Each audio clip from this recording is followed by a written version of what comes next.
Welcome into the GCU Ice Hockey YouTube channel. My name is Seth Askelson, alongside the shootout winner, goal scorer, Zach Bennett. Zach, what was going through your mind on that final shootout move?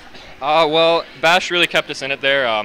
He stopped all three, so I just got a chance to go down there and put it in and win. And their goalie looked like he was trying to stand up on our guys, so I thought I'd just try a quick shot at the 5-hole there, and it went in. So that's great.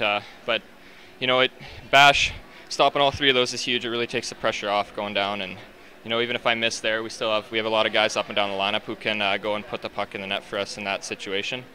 So it's great. Wasn't a lot of pressure. Just wanted to get it done for the boys there. Zach, even though this one goes down technically as a tie, how important is this in building confidence and building momentum to the Division II part of your schedule? Well, everybody knows it's not a secret. Our goal is to be a Division I team, and to come in here, and even though it goes down as a tie, like you said, we know we won. We beat them in the shootout. They had the same opportunity as us, so it's just a huge, huge motivator, and sort of a statement game to the rest of the Division I that we're no joke. We're coming for the next year. We want to be there, and we're ready to compete. So you guys had the lead, going up 5-4, and then not even 2 minutes later, it was given right back. Kind of describe the emotions, first of taking the lead and then giving it right back. You try to never be too high, never be too low in situations like that.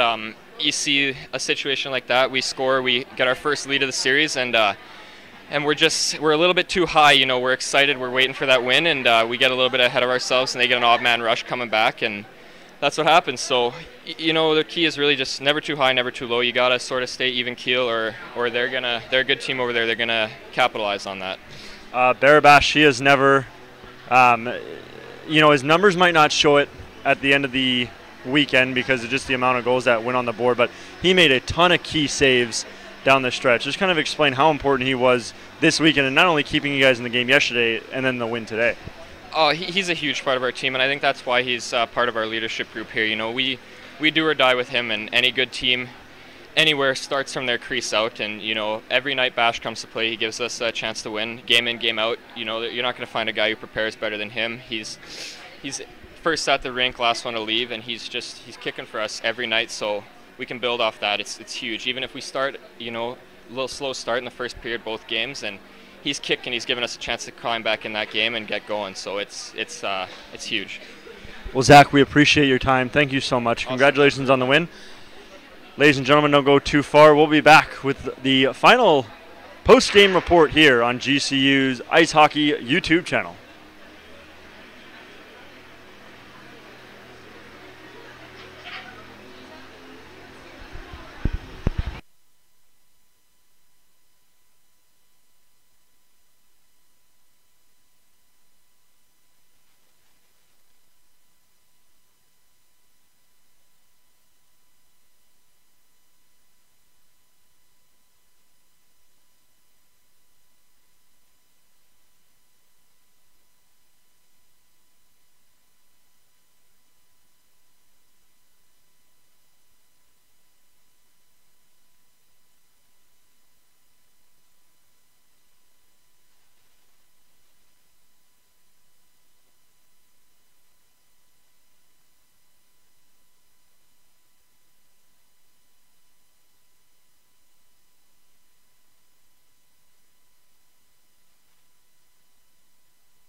Welcome back to GCU's Ice Hockey YouTube channel. My name is Seth Askelson alongside goaltender Michael Barrow.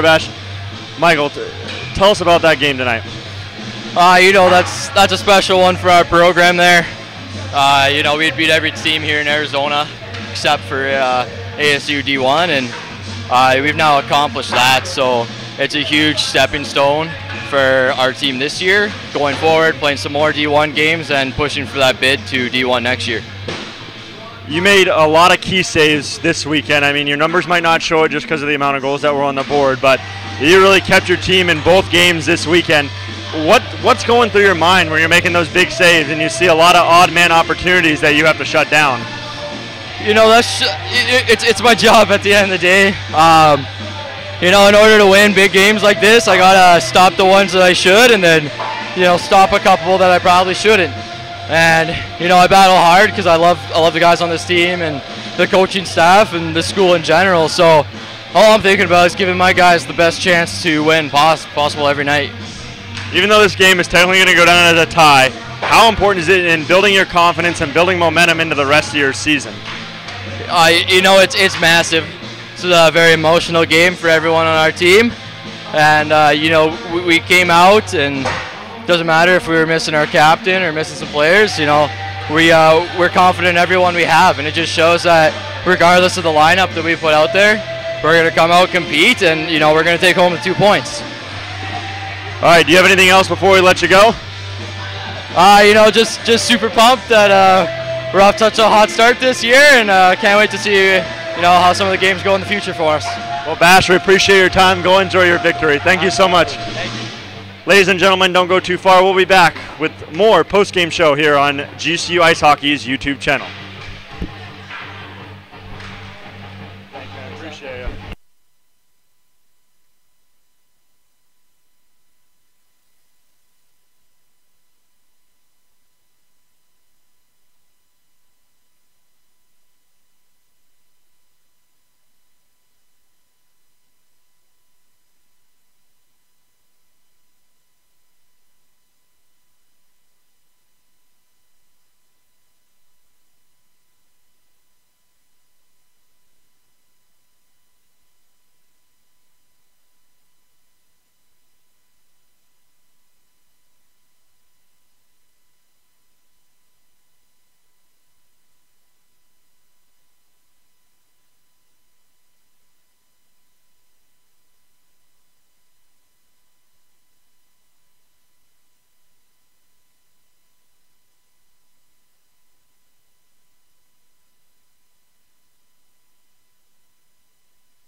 Welcome back here to GCU Ice Hockey's YouTube channel. My name is Seth Askelson alongside GCU Men's Division II head coach Danny Roy.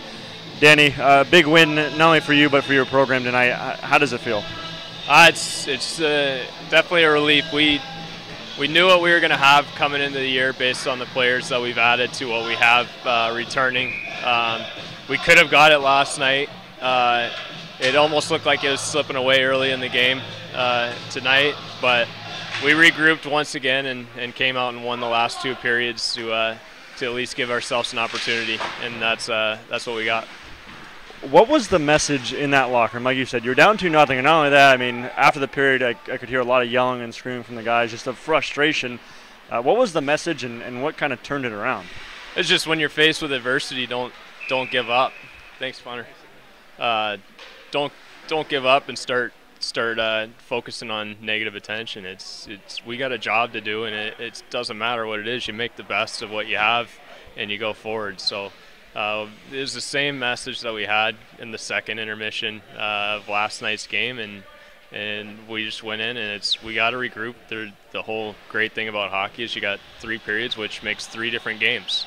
We lost the first period, go out and win the next one, and we came out, and you saw the momentum, and then you saw in the third period there, they looked a little tired, and we had fresh legs.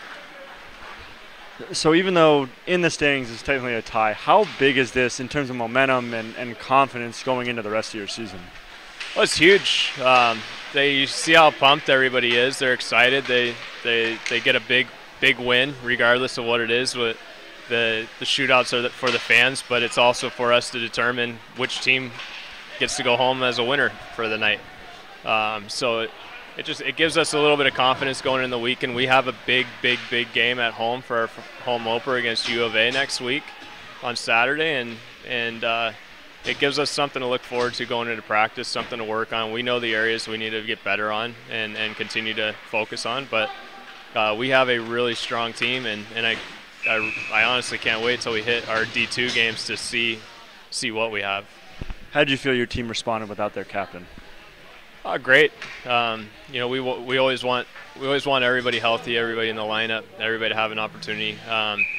For Drew to step in for his first game, and he didn't look like he was out of place. A few rookie mistakes, but he made some strong plays, and he also played the physical game and threw some guys down. So that was big for us to still have defense that could jump out there and play with these guys and at this speed. And even a couple of our other additions to the lineup. You had Janovic, who got in a little physical wrestling match over there. We were hoping to keep him in the lineup a little more. He's got skill, speed, and strength, but it just introducing everybody to college hockey at the D1 ACHA level before we get into D2. Before we move on, did you ever get an explanation on why they gave you that penalty? I mean, obviously it's because you guys were on the ice before the refs, but it's kind of hard to wait that long. Yeah, I was a little upset with that. That was it was a little cheesy, but the rules are the rules, obviously. But when you're sitting there waiting for the refs after the zeros are out there, the guys are ready to go, and you're just letting us stew there. So, I wish they would get out here on time like they're supposed to. I think that call most likely came from the ASU bench as well. I think they encouraged that call, which was kind of BS, but we answered back with a goal. So 2 new guys into the lineup and pushed right to the first line. You have Zach Bennett, you have Declan Carter, and they contributed in a large part this weekend. How did you feel about their performances? That line's great. That line's probably one of the best lines in D2 hockey in the West for sure. They're going to help us a ton. They're going to help our power play a ton. But we got to see some of the fight from the other guys too. So coming up with line combinations once again for next week is going to be a tough one, because I think both lineups fought hard. We still have a couple guys who haven't seen ice yet. So guys are going to be competing in practice and making it interesting for us, because we only have 1 game next week, and nobody wants to sit out for the big home opener. Coach, your power play, it's like you said on the post-game show last night, you didn't have a ton of time to to work on it during practice. You kind of threw some guys out there that knew the system. Now you got a chance to put together a group, but still not a ton of practice time. How do you feel about your power play after a really successful weekend? It's great. We have something to work with. I think all of our units that we've tried out during the week have the ability to produce on the power play. We'll throw those same units together for practice and work with them against penalty killers and work with them on our breakouts and setting things up where we want it and getting a little quicker on the draw. We want to make sure it's 1, 2, 3 at the most passes, and we're getting that puck going to the net. We want to get the penalty killers out of the way. The first game they were blocking shots because we were holding on to it and allowing them to stay in position. We want to open up the ice more and allow for the backdoor and the movement of the goalie, and that's how we got those 2 goals. Was we were moving the puck around and then it was off the stick right on net. Michael Barabash played extremely well, as though his numbers might not show it at the end of the day. How important was he in this weekend, not only in keeping you guys in it yesterday, but the win today? He's huge. He makes saves that he shouldn't make.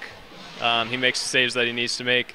You know, there's some. My experience of being a goalie, you're going to go home and look at all 5 and go, yep, those 5 shouldn't have gone by me. I could have done a little something a little different here to prevent that. But you know, the idea we want from our goalies is to give us an opportunity, give us a chance, keep us in the game, allow us to stay close and keep our guys motivated on the bench and on the ice, and he did that. And you know, it's most likely going to be his net next weekend as well.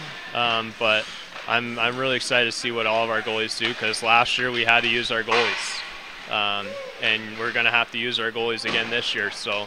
I'm interested to see what our other guys also do step up. Norris, we know what we get out of him when he plays, and I know Gabe is also really excited to be a part of this. So we have a great group all around. Coach, anything else before we let you go? No, I mean the only thing is we got the big home game coming up next weekend on Saturday the 22nd, 6:30 p.m. at AZ Ice Arcadia, and students are free.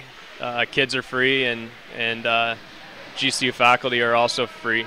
And then we'll do $8 at the door, but season passes are available as well for the whole season, and we'll be selling jerseys, and it's going to be a great atmosphere. I got a little surprise for when we score goals, and I think that'll pump the crowd up as well. Well, Coach, we look forward to the home opener. Thank you for joining us, and congratulations on your win. Thanks, Seth. Ladies and gentlemen, don't go too far. We'll be wrapping up the postgame show here on GCU Ice Hockey's YouTube channel.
Welcome back to GCU Ice Hockey's YouTube channel. My name is Seth Askelson alongside Jesse Vineyard. And Jesse, what an exhilarating win for GCU. Sure, it goes down as a tie, but hey, at the end of the day, that scoreboard read 6-5 before it was switched over. The guys down there were super excited, and I mean, it's a great confidence builder. Yeah, the team, they sure didn't act like it was a tie. I mean, as soon as Zach Bennett put that puck in just below the pad of the ASU goaltender, the GCU bench flooded out on the ice. I mean, the reaction of this team and from the coaching staff about this win is incredible, and it's huge that they were able to, for one, even just play the way they did against ASU D1 this weekend, and then ultimately get the win as well. That's a huge confidence booster for this team, and hopefully that they can be able to build on that going into next week's probably even tougher game against U of A. Yeah, so for GCU, it's like you said, they didn't act like it was a tie, and I mean, neither did ASU's bench. They were deflated after that, and their goaltender was really upset with himself, and so yeah, it doesn't matter what it says in the record. I mean, it's a win, and it's like Danny said in his post-game interview, at least here on the stream, that it's something to build on. It's something to work towards in practice, and something to feel good about, right? I mean, going into practice 0-2 and losing 2 games you definitely had a chance in would be really tough, especially going to playing a tougher Division I opponent in the University of Arizona. But as we talk about that series is coming up, and GCU, they stole a game in Tucson last year, and even though they went 1-2, I mean, that one win was huge, and I think it built more confidence, just kind of like this win might. Yeah, and then even, I mean, remembering what happened the very next night after they stole that win, U of A, I remember Danny said basically beat GCU into the ground, and but the last game that they played against U of A at the end of the season, U of A came away with a win, but GCU played a lot better in that game. But GCU put themselves on the map, and they put U of A on notice that GCU, they're much better than they are last year. And U of A, they should recognize that they're not going to be playing the GCU of last season. Lopes have a lot of really good players that can probably play D1, and they just proved it against a top-ranked ACHA D1 team against ASU. Yeah, and I think not only was that a team, like you said, that beat U of A, it's an even better team now. So I think even if, you know, GCU ends up taking a win, the next time they play down in Tucson, it won't be, you know, that pounding into the ground that we saw kind of in the second game of that series in 2018. And so for GCU, it's something that they can build off of. Jesse, what was your biggest takeaway of the weekend? The fight in this team. We saw it last night in the third period, where GCU was down 3-0 going into the third period, staging that late comeback to make it 3-2. Of course, it ends up being 4-2. But in this one, it was 2-0 after the first period. Just not a whole lot of spark in that first period. They end up getting 2 power play goals in the second to tie it at 2. ASU goes up 3-2 into the third period. Down once again. Where's that fight going to be? Well, there it is. It just goes back and forth, and GCU just did not quit in this series. And if they have that no quit, no die attitude that Coach Danny has talked a lot about, that can really propel them throughout the season, as long as they just continue to not quit and get some good goaltending, good rushes. They'll be just fine this season. And while they have that fight, it's great to see. I think both Coach Roy and the rest of that team would rather not have to show that fight, if that makes sense, right? They'd rather not be down 2-0, you know, 3-0 after certain stretches. So while the fight is great, and I'm sure Danny and the rest of the team loves it, I think it's something they want to reserve a little bit and not have to kind of pull out of the bag every week. So thank you for joining us on our coverage here. Obviously, you guys were able to watch the game over on ASU's ACHA Division I channel, but we appreciate you tuning in for the pre- and post-game shows, the intermission reports. Once again, like Danny said, the season opener is going to be next Saturday, September 22nd at 6:30 p.m. at our new facility at AZ Ice Arcadia over around 44th Street and Thomas, so a little closer to campus than last year, and definitely excited about our new facility. That game will be streamed live on Black Dog Enterprises, so make sure you have your subscription for that so you can watch the GCU game if you're unable to make it out. Like Danny said, all GCU students, faculty, as well as kids are free. Adults, $8 at the door. Season passes are available, $100 for the men's both Division II and Division III. That's including the home opener next Saturday. Women's is $25, and then if you want both packages, it's $120. So we're excited to see you out this year at Arcadia Ice. If not, join us on Black Dog Enterprises for every GCU ice hockey, both men's and women's home game. So for Jesse Vineyard, for head coach Danny Roy, all the players that joined us this week, we thank you. My name is Seth Askelson, signing off.